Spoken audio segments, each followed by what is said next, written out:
Bonjour à tous, lundi 14 août 2023, bienvenue dans ce journal, voici les titres. Focus sur la fabrication de tam-tam et de djembé, la conception de ces instruments, c'est tout un processus complexe. L'activité, vous allez le voir, est très développée à Dakar.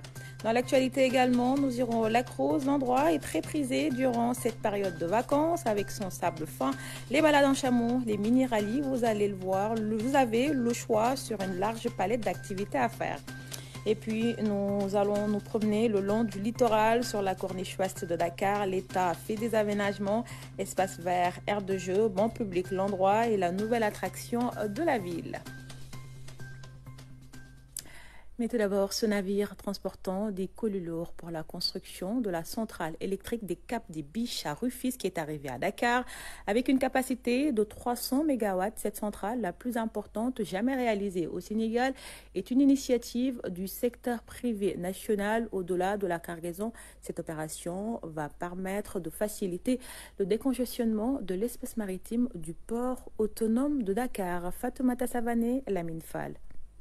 Il est 10h30 au port autonome de Dakar. BBC Alberta, un navire battant pavillon belge, se prépare à accoster. Rares sont les navires dont la cargaison est aussi scrutée par les autres autorités portuaires. L'enjeu est de taille. C'est un projet de 431 millions d'euros, environ 283 milliards de francs CFA, qui va livrer les équipements, les turbines, les alternateurs pour la centrale de Cap des Biches. C'est pour la centrale West African Energy. West African Energy, une société constituée par des hommes d'affaires sénégalais dont l'engagement pour la souveraineté énergétique nationale est total. Une illustration parfaite du contenu local. Le ministère de l'Énergie et du Pétrole et des Énergies, la Direction générale de la Sénélec, le secteur privé, donc la société West African Energy, ensemble, on a convenu de travailler sur l'intelligence logistique, je le rappelle. Donc, on va organiser la planification des actions. Les travaux de génie civil au niveau de cette centrale sont déjà terminés. Et il est prévu de démarrer cette centrale en janvier 2024. La supervision de cette opération était également l'occasion de tester la fluidité maritime portuaire. Au bout de 45 minutes de manœuvre d'approche, BBC Alberta est à quai, des performances inimaginables il y a peu de temps. Nous avons aujourd'hui, à tout instant, une disponibilité de 3000 mètres linéaires de quai. Nous avons augmenté les cadences de manutention. Nous déchargeons aujourd'hui au port de Dakar 4 fois plus et mieux qu'avant. Avant, le port, c'était aussi des temps d'attente prolongés en haute mer. Aujourd'hui, place à une nouvelle dynamique. Nous avons consacré définitivement la solution qui est celle-là. Tout navire qui annonce sa date d'arrivée 5 jours avant aura la possibilité d'accoster sans s'arrêter en rade. Fini les navires en souffrance dans la rade extérieure. Le port autonome de Dakar s'aligne sur les standards internationaux avec des quais libres, surcapacitaires, mieux organisés et prêts à relever le défi de l'émergence. Dans l'actualité sportive, en basketball, l'équipe nationale masculine prend part au tournoi pré-olympique de Lagos. La compétition démarre ce lundi 14 août au Nigeria. 8 pays africains vont se disputer pour une place qualificative au JO de Paris en 2024. Fatoumata Savané. Logés dans le groupe A, les Lions du basket vont faire face au Mali, à l'Ouganda et au Nigeria, pays hôte de ce tournoi pré-olympique. Après une préparation en Chine et 3 matchs disputés, dont 2 victoires face aux Philippines et à l'Iran, les Lions ont à cœur de se qualifier aux Jeux olympiques après avoir manqué leur participation au Mondial 2023. Les coéquipiers de Brankou Badio, amenés par le coach Mamadou Pabigay, vont devoir affronter le Nigeria pour la première journée, avant d'en découdre avec l'Ouganda le 15 août et le Mali le jeudi 17 août à Lagos. Pour rappel, 40 pays vont disputer ce tournoi pour une participation aux Jeux olympiques 2024. 8 pays d'Afrique, d'Asie et d'Amérique et 16 nations européennes pour seulement 5 places à la plus grande compétition sportive mondiale. Et en football, Sadio Mané a remporté ce samedi son premier trophée avec Al Nassr. Le club de l'attaquant sénégalais a battu celui de son compatriote Kalidou Koulibaly. Al Hilal, c'était en finale de la Coupe arabe des clubs champions. Score 2-1. C'est Cristiano Ronaldo qui a été l'homme du match. Tout comme Sadio Mané, le Portugais gagne aussi un premier titre en Arabie Saoudite. Ibrahim Mboup.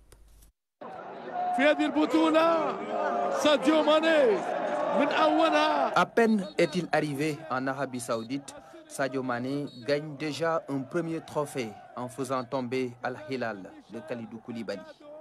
Pour la première fois de son histoire, Al Nassr, le club de l'enfant de Bambali, remporte la Coupe arabe des clubs champions, communément appelée King Salman Club Cup.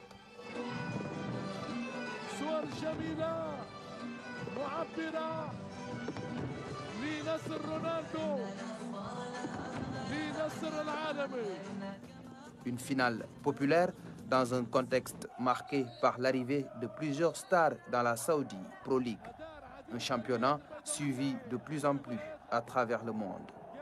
Al Nassr encaisse un but à la 51e minute, une belle tête plongeante de Michael Delgado, bien servi par le Brésilien Malcolm.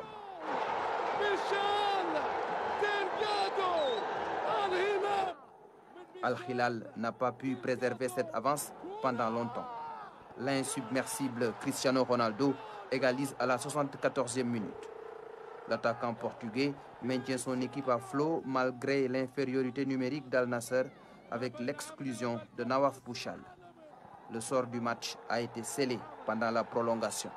98e minute, Sadio Mané est lancé dans la profondeur, mais le Sénégalais ne marque pas. Seko Fofana trouve la barre. À la retombée du ballon, Cristiano Ronaldo fait la différence.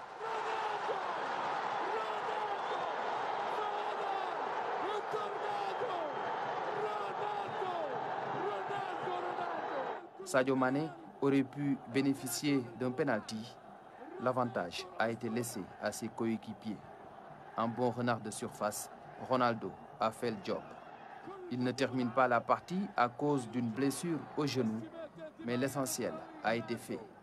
Le quintuple Ballon d'Or remporte son tout premier trophée avec Al Nassr.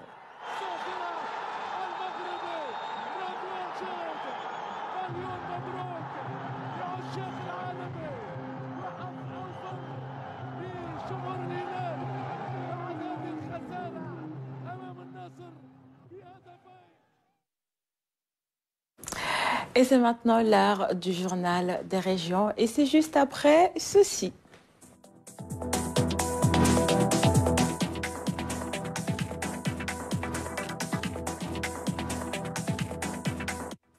La région de Thiès, pour démarrer ce 13h, la commune de Semone-Gaparo a accueilli la 3e édition des Journées internationales scouts de la Petite Côte, 5 journées dédiées à la préservation de l'environnement, au reboisement et à la sensibilisation des populations sur les maladies telles que la Covid-19 ou encore le VIH-Sida. Fatimata Banelba était également de la partie.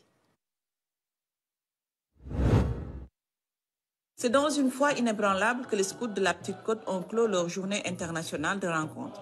5 jours durant lesquels ces jeunes se sont investis pour leur communauté. Reboisement de la mangrove, sensibilisation des populations de Ngaparou Somone sur la salubrité, nettoyage et balisage des sites de ponte des tortues marines, entre autres activités. Ainsi, les scouts de la Petite Côte traduisent en acte le principe scout qui dit « Le scout sert son pays, il est un bon citoyen ». Le scoutisme cherche à faire de chaque jeune un bon citoyen. Et cela passe maintenant par une méthode qui privilégie des vies en plein air, comme ici, comme dans les camps, mais aussi la vie en petits groupes. Donc, qui permet aux jeunes, dès le bas âge, à partir de 7 ans, de prendre des initiatives, de se regrouper, de développer la tolérance, le vivre ensemble et la prise en charge de soi-même. En tout, près de 170 jeunes scouts de la Petite Côte se sont rassemblés à Ngaparou Somone pour partager leurs expériences. Selon les organisateurs, il était essentiel de leur faire comprendre le rôle qu'ils doivent jouer, surtout sur les questions liées au climat et à l'environnement. Nous voulons montrer un peu l'appui, la participation des jeunes. Nous avons mené plusieurs activités qui tournent autour du civisme, de la préservation de l'environnement et de la santé. Donc nous avons réalisé des bancs écologiques au niveau de la plage de Ngaparou. Nous avons fait des nettoyages de la plage, du quai de pêche. Nous avons organisé des sensibilisations sur la COVID-19, sur le paludisme. Et nous avons aussi organisé des activités de détente aussi pour les jeunes. Quand des inconnus viennent chez vous, vous nettoyez votre plage, procède à un reboisement, installe des bancs écologiques sur la plage. Donc là, franchement, vous ne pouvez que applaudir parce qu'ils ont fait à votre place ce que vous devriez faire. Alors, les populations ont été très collaborateurs et je pense que depuis leur séjour dans cet établissement, ils n'ont pas été dérangés par quoi que ce soit. Cela prouve que la population a bien ressenti leur présence. C'est donc sous la pluie que ces jeunes scouts ont levé le camp, se donnant rendez-vous dans 2 ans dans une autre commune de la Petite Côte. Et nous restons toujours à Thiès. Dans certaines localités de la région, l'Agence sénégalaise de la reforestation et de la Grande Muraille Verte et l'ambassadeur d'Israël au Sénégal ont inauguré des micro-jardins scolaires. Il s'agit de Notto Diobass et à Thiénaba. À travers cet acte, l'agence et ses partenaires sensibilisent les élèves et leurs parents sur l'importance de l'éducation environnementale et créent également des liens socio-économiques. Fatimata Banelba. Dans la région de Thiès, 10 micro-jardins ont été réalisés dans les zones limitrophes de l'autoroute Ila Touba. Les écoles de Keur Diombundiaï dans la commune de Notto Diobass, Tawafal et Keur Daouda Cissé dans la commune de Fandène ou encore Keur Hassan Lo et Ngomen Balla à Thiénaba ont reçu la délégation du directeur général de l'Agence de la reforestation et de la Grande Muraille Verte et celle de l'ambassadeur d'Israël, partenaire au projet. Que ce sont de petits financements, mais qui ont un impact extraordinaire. Chaque 2 jardins, c'est un projet de $10 000. Donc, quasiment, c'est 6 500 000 tous les 2 jardins. Donc, ça vient avec un puits, un forage. Ça vient avec un panneau solaire. Donc, les femmes sont indépendantes en matière d'énergie et d'arrosage. Ça vient avec les tables, ça vient avec les intrants et ça vient avec toutes les semences, les gaines, etc. pour qu'elles puissent assurer leur production d'une façon tout à fait autonome et indépendante. Lorsque nos partenaires de l'Agence de la Grande Muraille Verte nous ont proposé de nous associer à cette importante initiative, c'est sans la moindre hésitation que nous avons accepté, tout simplement parce qu'au-delà des liens d'amitié qui nous unissent, bien la mise en place de ces jardins est en phase et en parfaite adéquation avec les valeurs portées par la coopération entre le Sénégal et Israël depuis plus de 60 ans. En effet, cette collaboration entre notre ambassade et l'agence est un exemple concret de notre engagement commun dans la lutte contre la désertification, pour la sécurité alimentaire et la restauration des écosystèmes au Sénégal. Dans ces 10 écoles choisies pour abriter ces micro-jardins sont cultivés sur des tables, dans des bouteilles en plastique et autres récipients recyclés, des choux, de la salade, du concombre, des aubergines, de la tomate, du piment, et c'est grâce à une technologie améliorée par des experts agricoles. Des productions bio qui vont beaucoup contribuer au développement nutritionnel des populations. La pratique a été assimilée. Je crois que la formation a été déjà bien faite pendant le processus parce que c'est un processus de co-construction. Nous n'installons pas pour donner la clé aux écoles, mais dès l'aménagement, c'est une intelligence collective entre le directeur de l'école, les parents d'élèves, le village, le chef de village, la commune. Donc ça a été co-construit pour que les gens puissent copier le même système ailleurs. Dans les années à venir, toute personne qui n'a pas une certaine technicité sur le micro-jardin ne pourra pas manger des légumes. Ça règle beaucoup de problèmes, surtout la culture, les légumes qui sont sains. Ouais. Pas de pesticides. Ce projet a un double objectif, à la fois pédagogique et socio-économique. En plus d'initier les élèves à l'entrepreneuriat agricole, à l'éducation environnementale, ces jardins permettent de concrétiser les enseignements dispensés dans les classes. Et dans la logique de l'école pour la communauté, les parents, notamment les femmes qui exploitent ces jardins, auront une raison supplémentaire de fréquenter l'établissement scolaire.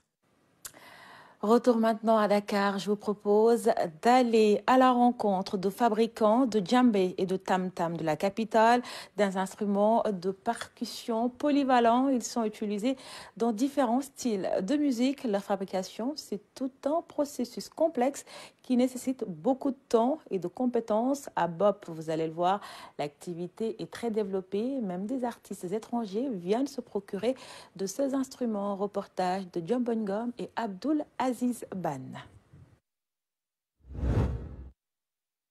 De la concentration, de l'adresse, beaucoup de tact dans la fabrication de djembé, de tam-tam entre autres. Nous sommes à Bop, à côté du centre, où ces artisans, à travers un travail manuel, fabriquent ces instruments emblématiques.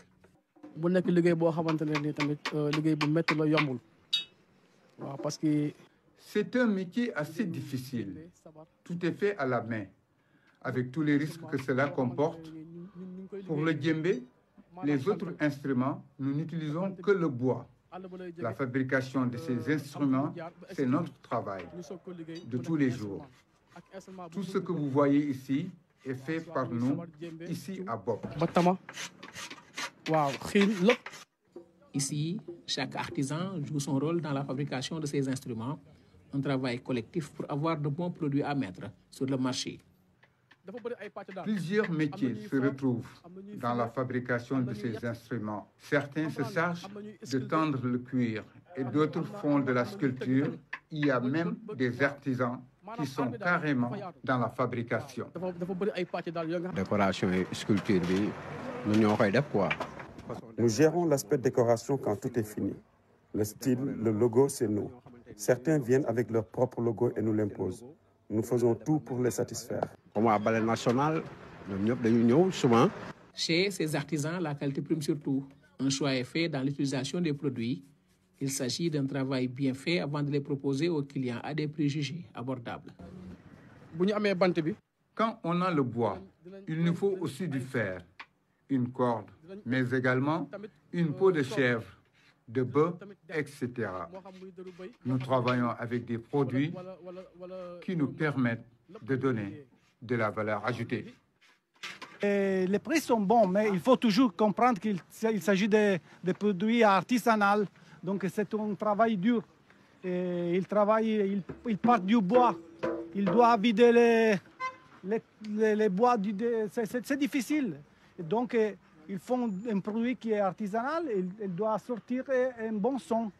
Le travail de ces artisans a poussé cet artiste italien à venir acheter ces instruments de musique.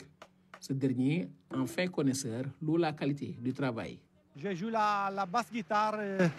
Je ne suis pas un percussionniste, mais je viens de l'Italie parce que en Italie, j'ai une bande avec des musiciens. Il y a beaucoup d'Africains, mais aussi des Italiens qui jouent les percussions. Et ils m'ont demandé d'y venir ici, au Centre Bop chez Fallou, parce qu'il a de l'expérience pour la vente des instruments à percussion, surtout des djembé, des tchoun, des tama.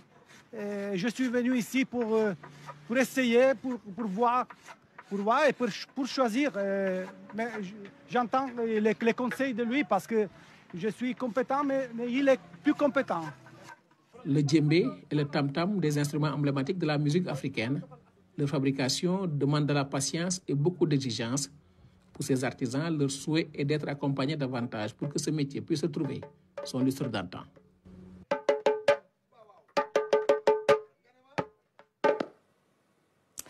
L'été, les vacances, c'est la meilleure période de l'année pour se faire plaisir. La vue en rose sur le lac Redba, l'endroit a ses petites merveilles et retrouve de plus en plus des couleurs. Le lac Rose est décrit comme un petit Dubaï par certains touristes sénégalais et même étrangers, avec son sable fin, les balades en chameau, les mini-rallyes, toute une palette de loisirs est proposée aux visiteurs. Mariam Biramba. Une partie de foot pour ces jeunes. Baignade en piscine pour les plus petits. Dehors, l'ambiance est plus chaleureuse avec des balades en quad, en chameau ou des courses mini-rallye sur les dunes. Ainsi va le lac Rose en ces temps de vacances. Le site est l'une des attractions touristiques les plus populaires du Sénégal. L'endroit, il est idéal. L'endroit, je le dis toujours, c'est un petit paradis ici. Cet endroit paradisiaque attire de plus en plus de Sénégalais, mais aussi de visiteurs de la sous-région, comme la Guinée-Bissau et le Ghana. Je suis content d'être là. C'était de ouf. Hein. Ça, c'est Dubaï au Sénégal. Hein. Voilà, je dis à tous les Africains, au lieu d'aller en Dubaï, viens au Sénégal. Oui, j'ai adoré. C'était vraiment très cool comme expérience. Je suis résident à Dakar depuis une dizaine d'années et c'est ma première fois de venir à Lac-Rose.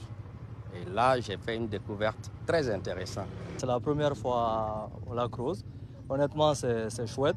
Je crois qu'on n'a pas besoin de dépenser autant d'argent à aller à Dubaï ou dans d'autres pays. Ailleurs, en fait. Nous pouvons le faire ici. Il y a tout, l'environnement, tout est là pour que ça soit fait ici, quoi. Au Lac-Rose, le tourisme local prend son envol avec une clientèle conquise, une attractivité qui a poussé Alassane Ouad, étudiant, à se reconvertir en guide. Les gens commencent à venir, donc on commence à avoir du monde au niveau du lac.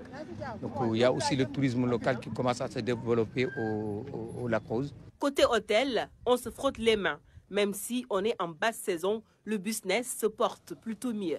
Pourtant, c'était juste la haute saison où vraiment on recevait des touristes venant de l'étranger. Et pendant la basse saison, tout le monde galérait parce qu'il n'y avait pas une bonne fréquentation. Heureusement que depuis quelques années, voilà, la saison basse coïncide avec les vacances au Sénégal et ces derniers commencent à fréquenter les établissements hôteliers. Du coup, ça nous fait vraiment un ouf de soulagement. Beaucoup d'activités sont mises en branle pour permettre aux visiteurs de découvrir les merveilles du lac. Il y a les tours en quad, voilà, il y a les tours en dromadaire, il y a les tours en 4x4. C'est pour imiter un peu le Paris-Dakar, parce que c'est ça qui nous a vraiment inspiré, donc de faire des mini Paris-Dakar, des rallyes qui sont vraiment agréables. Les gens aiment bien, ça rigole, ça joue, et voilà. Ce qui fait que des fois, des clients viennent, bon, ils ne cherchent même pas à voir de la grosse, ça ne les intéresse même pas. Ce qui les intéresse, c'est de venir loger à l'hôtel, donc voilà, aller à la piscine, faire des activités et rentrer. Donc du coup, vraiment, ça, c'est des activités qui nous ont permis vraiment de souffler, quoi. Le Lac-Rose, c'est également des petits déjeuners sous ces tentes appelées Khaïma et des safaris. La ruée des Sénégalais vers le lac redonne des couleurs à ce lieu touristique qui a connu une période de vache maigre suite à l'interruption du rallye Paris-Dakar. Un regain d'attractivité qui fait le bonheur de tout un secteur.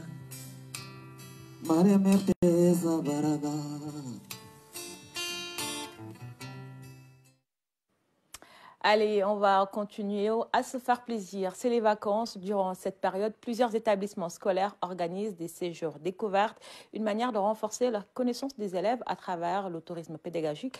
À Lompoul, des élèves de Dakar ont séjourné durant un week-end dans un écologe avec leurs professeurs. Ils se sont imprégnés des réalités du terroir. Sédina Lunfal était également de la partie. Voici son reportage.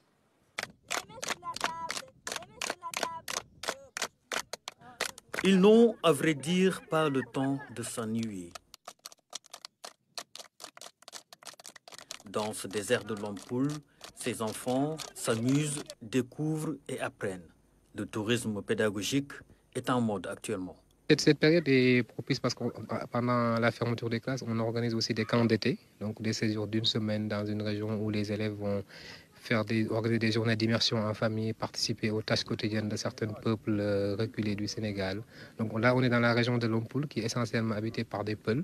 Donc aujourd'hui, on essaie de faire intégrer les gens, les élèves dans la culture Peul et de comprendre aussi l'environnement de Lompoul. Cette classe découverte organisée le temps d'un week-end brise la routine pour ces élèves en vacances. C'était bien, on a fait des activités. On a visité la pépinière. J'ai trouvé ça bien parce qu'on a fait plein de trucs.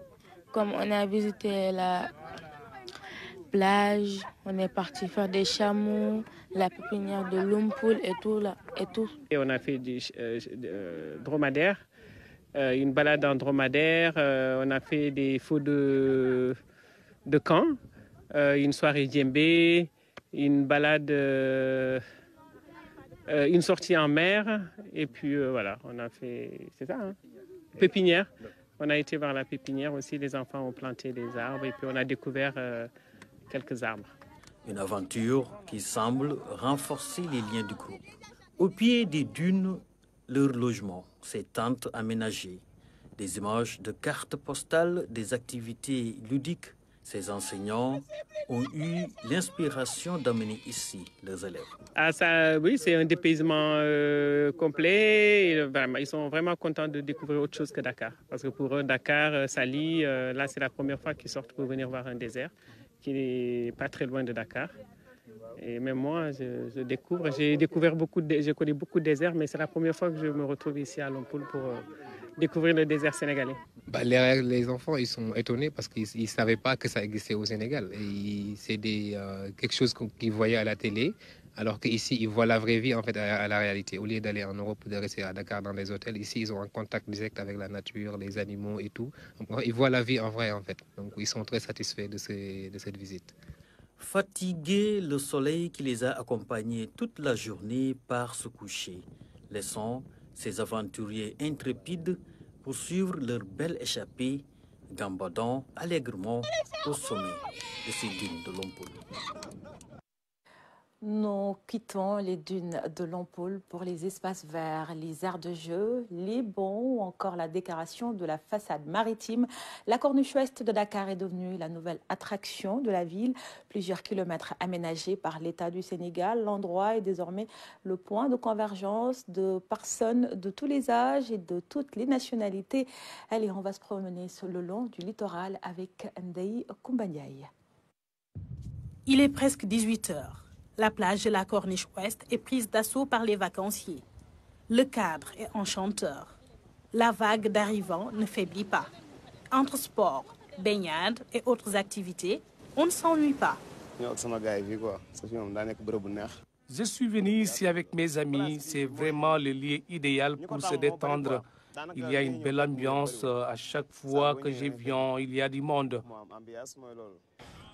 C'est une place qui est vraiment propre, quoi. Vu qu'il y a tant de gens qui viennent faire du sport ici, tu vois. Vraiment, c'est formidable, quoi. Avec la chaleur de ces temps-ci, je viens ici fréquemment. Beaucoup de familles ne ratent jamais l'occasion de venir ici. Partager des moments est très important, surtout en cette période. C'est un très bel endroit. Je viens à Dakar tous les 3 mois, mais à chaque fois, je viens ici. J'aime beaucoup l'atmosphère.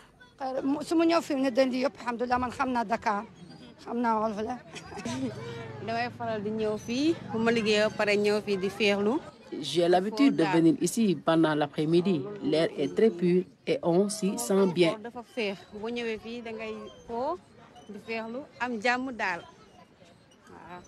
La mairie de Dakar a déployé un important dispositif pour surveiller et veiller à la bonne application du règlement. On voit que certains passent là où ils veulent, aussi surtout les allées, et sont interdits vraiment de passer, de rouler à moto ici dans cet espace-là.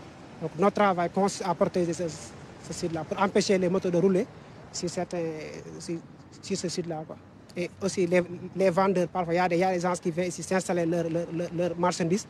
Et on les interdit de vendre ici. Parce que ici, ce lieu n'est pas destiné pour ça. Aussi, nous devons les protéger.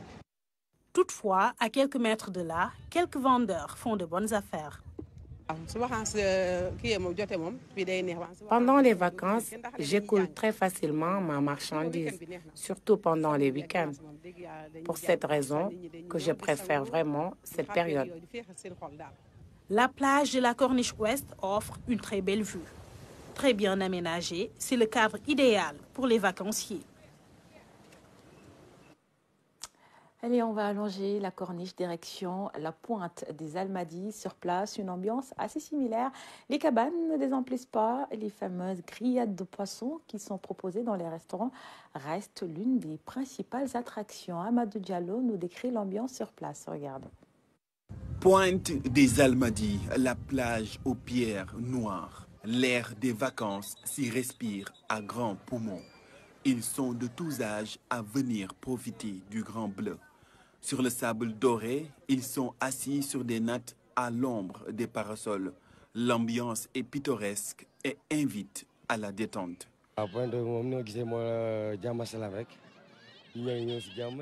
Tout se passe très bien ici à la pointe. Les gens viennent et nous les accueillons bien.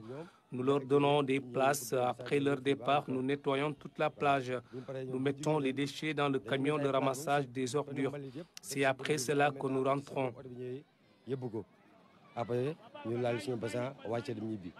Pour pouvoir s'installer sur la plage de manière confortable, il faudra débourser entre 1 500 et 3 000 francs CFA.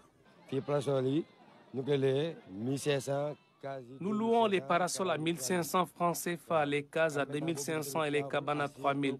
Si vous voulez une table au bord de la mer, c'est aussi disponible. On s'attache à satisfaire toutes les commandes des clients. Les menus à la pointe des Almadies sont alléchants, mais les grillades de poissons remportent de loin la palme. Les clients viennent 5 sur 5. Les affaires marchent bien. La dorade grillée se vend entre 5 000 et 10 000 francs CFA. Le tchof coûte entre 5 000 et 15 000 francs CFA. Nous avons aussi des brochettes de gambas à 3 000, ainsi que des brochettes de calamar, de lotte ou de cœur à 1 500 francs. Il y a des accompagnements comme la loco, attiéké et frites. Les clients sont satisfaits du service proposé. Je suis vraiment contente du service proposé. Nous prenons du plaisir en compagnie de la famille. Nous nous préparons à savourer nos commandes de poissons grillés. La pointe des Almadies, endroit unique et enchanteur à Dakar, l'été s'y vit bien pour petits et grands. Et c'est ainsi que s'achève cette édition. Merci pour votre fidélité. Retrouvez dans quelques instants Adjaratou Rama Boye pour les Khibars.